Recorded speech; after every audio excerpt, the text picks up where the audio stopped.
Tere! Kõigepealt ma soovin kõigile meile siis väga pidulikku ja toredat rahvusvahelist sotsiaaltööpäeva. Ja kõigepealt küsin, et kui paljud praegu kas teevad tööd või mõtlevad tööle? Andke käega märku. Näete, ma võiks öelda, et 1/3 kas teevad tööd või mõtlevad tööle. Just, et ka Urmas ütles, et ta teeb seda. Et tegelikult minu jaoks on praegu siin teie ees olla väga suur privileeg ja just selles mõttes, et ma saan teiega jagada seda, mida mina arvan sotsiaaltöö tähendusest. Ja ma lihtsalt loodan väga, et see on sarnane sellega, mida te ise mõtlete sotsiaaltööst.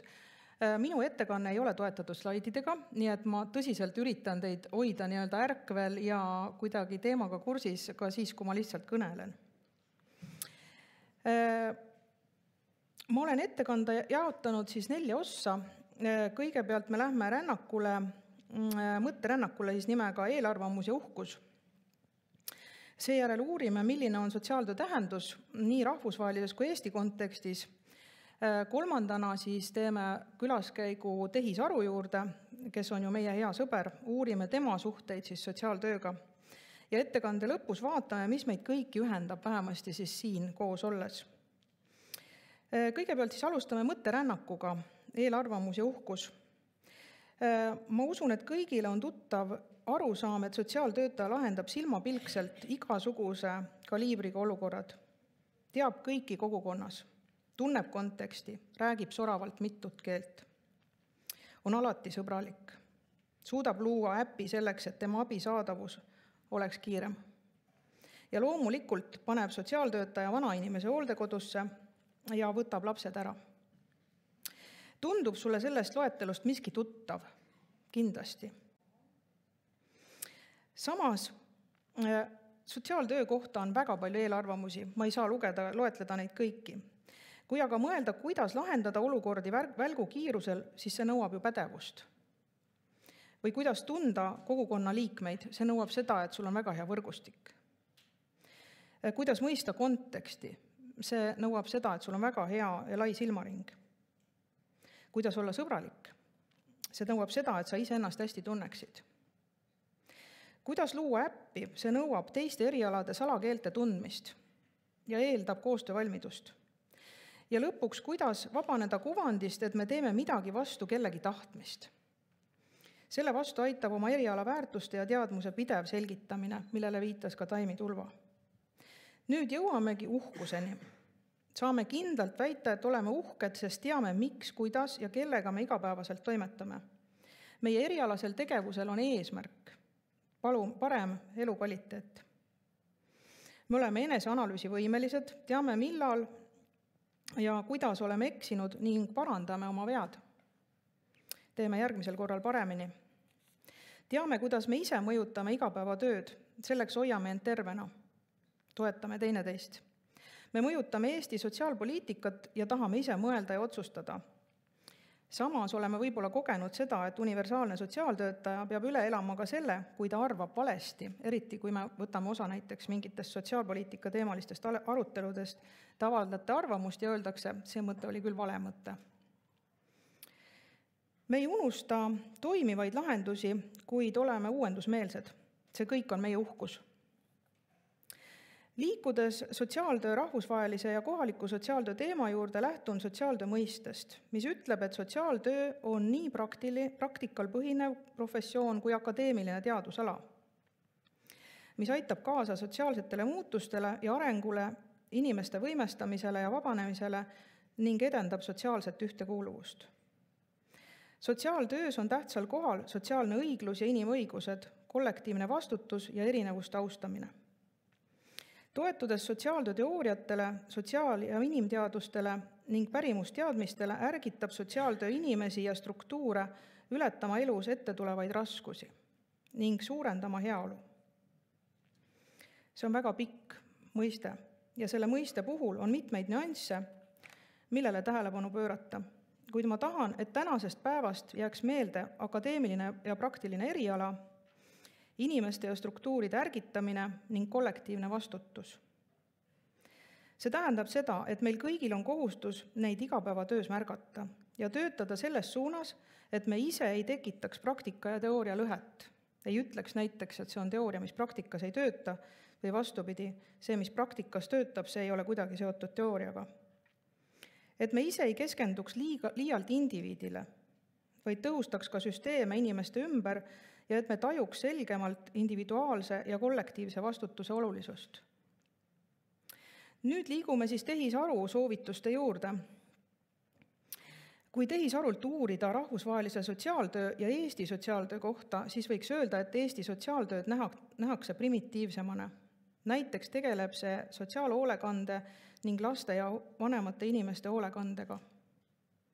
Kui rahvusvahelise sotsiaaltöö iseloomustamisel on kasutatud vihjeid kultuuri erinevustele, poliitilisele ebastabiilsusele, siis Eesti sotsiaaltöös võiks arendada poliitiliste otsuste rakendamise oskust ja leevendada piirkondlikke erinevusi. Seda ütleb siis tehisaru. Kõik tundub ju isegi õige, kuid Eesti sotsiaaltöö pole enam ammu mõjutatud vaid kohalikust sotsiaalpoliitikast ning hoolekande valdkond on märgatavalt laiem kui vaid vanemate inimeste ja lastega tegelemine.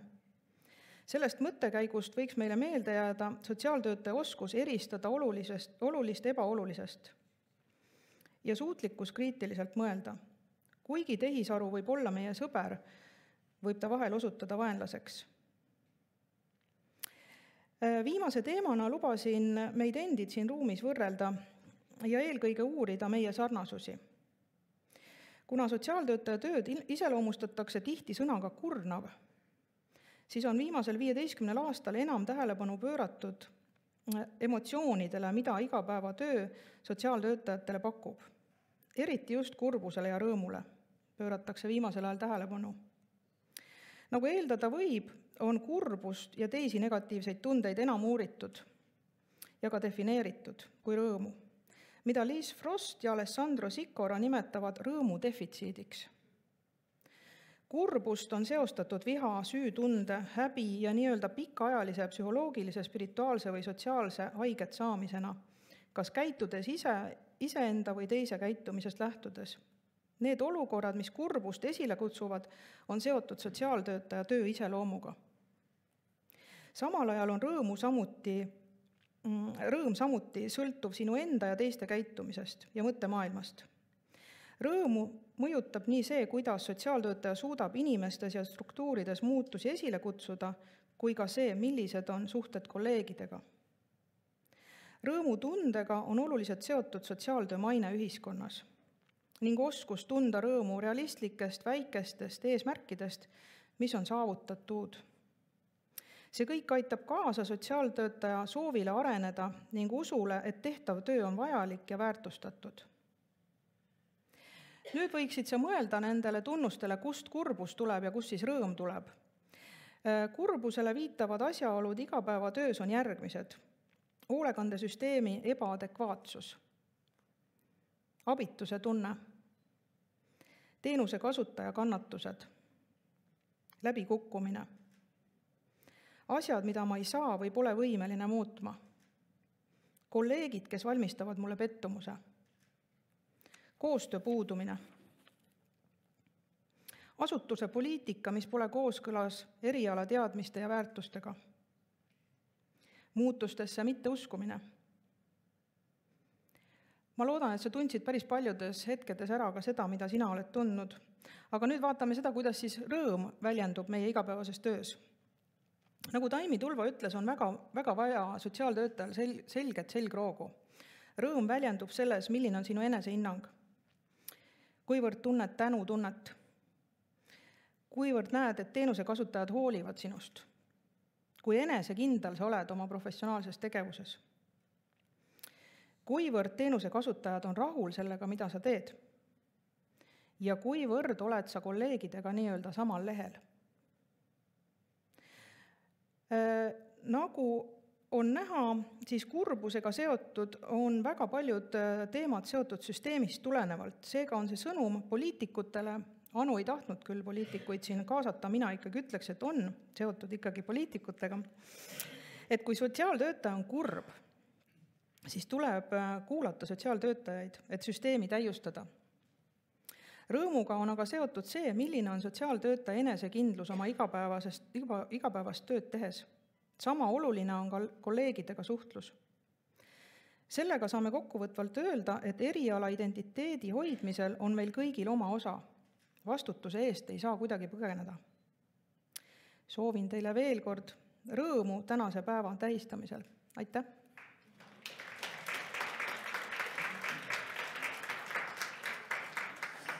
Ja Reili, suur aitäh!